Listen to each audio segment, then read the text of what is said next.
हरे Krishna. Bhagavad Gita chapter 5 श्लोक 29 श्री भगवान उवाच भक्ताराम यज्ञ तपसाम सर्वलोक महेश्वरम सुहृदं सर्वभूतानां ज्ञात्वा माम शांति मृच्छति। श्री कृष्ण भगवान इस श्लोक में समझा रहे हैं कि जो मनुष्य मुझे समस्त यज्ञों तथा तपस्याओं का परम भोक्ता, समस्त लोकों तथा देवताओं का परमेश्वर एवं समस्त जीवों का उपकारी एवं हितैषी जानकर मेरे भावनामृत से पूर्ण पुरुष भौतिक दुखों से भी शांति लाभ प्राप्त कर सकता है। The Lord explained that the sages, knowing me as the ultimate purpose of all sacrifices and austerities, the supreme lord of all planets and demigod, and the benefactor and well-wisher of all living entities, attain peace from the pangs of material miseries. माया के वशीभूत सभी जीव इस संसार में शांति प्राप्त करने के लिए उत्सुक रहते हैं, किंतु भगवद गीता के इस अंश में वर्णित शांति के सूत्र को वे नहीं जानते। The conditioned souls within the clutches of illusory energy are all anxious to attain peace in this material world, but they do not know the formula for peace which is explained in this part of the Bhagavad Gita. शांति का सबसे बड़ा सूत्र, सबसे बड़ा formula यही है कि भगवान कृष्ण समस्त मानवीय कर्मों के भोक्ता है, टोटल ह्यूमन एक्टिविटीज़ के एंजॉयर है। मनुष्य को चाहिए कि प्रत्येक वस्तु भगवान की दिव्य सेवा में अर्पित कर दे, क्योंकि वे ही समस्त लोगों तथा उनमें रहने वाले देवताओं के स्वामी हैं। उनसे बड़ा कोई नहीं है।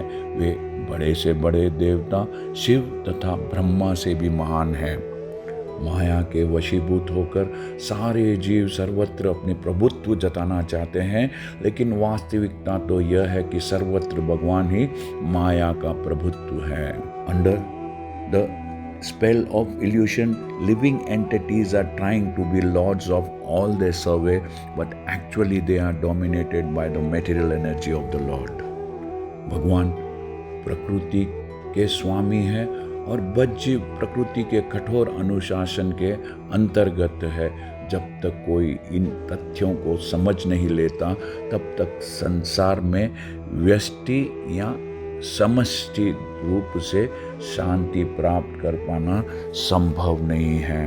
The Lord is the master of material nature and the condition souls are under the strict rules of material nature. Unless one understands these basic facts, it is not possible to achieve peace in the world, either individually or collectively. Krishna भावनामृत का यही अर्थ है। भगवान कृष्ण परमेश्वर है तथा देवताओं सहित सारे जीव उनके आश्रित हैं, उनके शेल्टर में हैं। पूर्ण कृष्णामृत भावनामृत में रहकर ही पूर्ण शांति प्राप्त की जा सकती है। यह 5वां अध्याय कृष्ण भावनामृत की, जिसे सामान्यतः कर्मयोग कहते हैं, व्यावहारिक व्याख्या है। The 5th chapter is a practical explanation of Krishna consciousness, generally known as कर्म योगा। यहाँ पर इस प्रश्न का, इस क्वेश्चन का उत्तर दिया गया है कि कर्म योग से मुक्ति किस प्रकार प्राप्त होती है, अर्थात कर्म करते हुए मुक्ति को किस प्रकार प्राप्त किया जा सकता है। इसकी व्याख्या, इसका एक्सप्लेनेशन इस अध्याय में किया गया है। कृष्ण भावनामृत में कार्य करने का अर्थ है परमेश्वर के रूप में भगवान के पूर्ण ज्ञान के साथ कर्म करना, अर्थात कृष्ण को भगवान के रूप में मानकर कर्म करने को ही कर्मयोग कहते हैं। प्रत्यक्ष कृष्ण भावनामृत भक्ति योग है और ज्ञान योग वह पथ है जिससे भक्ति योग प्राप्त किया जाता है। डायरेक्ट कृष्णा कॉन्शियसनेस इज भक्ति yoga and jnana yoga is path leading to bhakti yoga.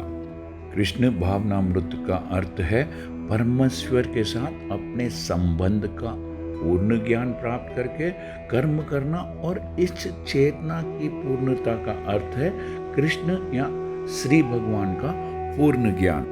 Krishna consciousness means to work in full knowledge of one's relationship with the Supreme Absolute, and the perfection of this consciousness is full knowledge of Krishna or the Supreme Personality of Godhead. माया पर प्रभुत्व जताने की इच्छा से ही मनुष्य माया के संपर्क में आता है, और यही उसके कष्टों का मूल कारण है।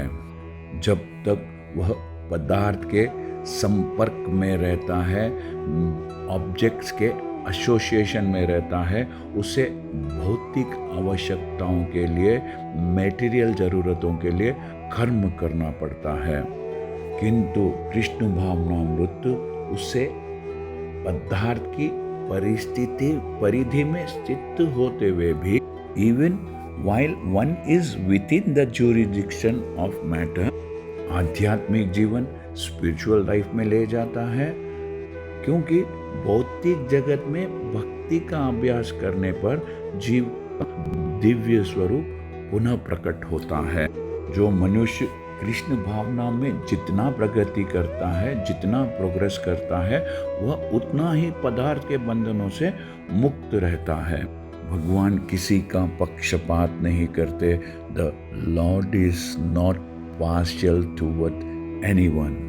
यह तो कृष्ण भावनामृत के लिए व्यक्तिगत व्यवहारिक कर्तव्य पालन पर निर्भर करता है, जिससे मनुष्य इंद्रियों पर नियंत्रण प्राप्त करके इच्छा तथा क्रोध के प्रभाव को जीत लेता है, और जो कोई ऊपर कहे गए काम इच्छाओं को वश में करके कृष्ण भावना में दृढ़ रहता है, वह ब्रह्म निर्वाण या दिव्य अवस्था को प्राप्त होता है।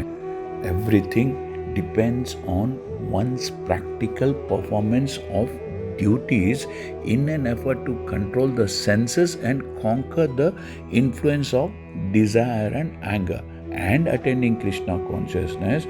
By controlling the above mentioned passions, one remains factually in the transcendental stage or Brahma Nirvana.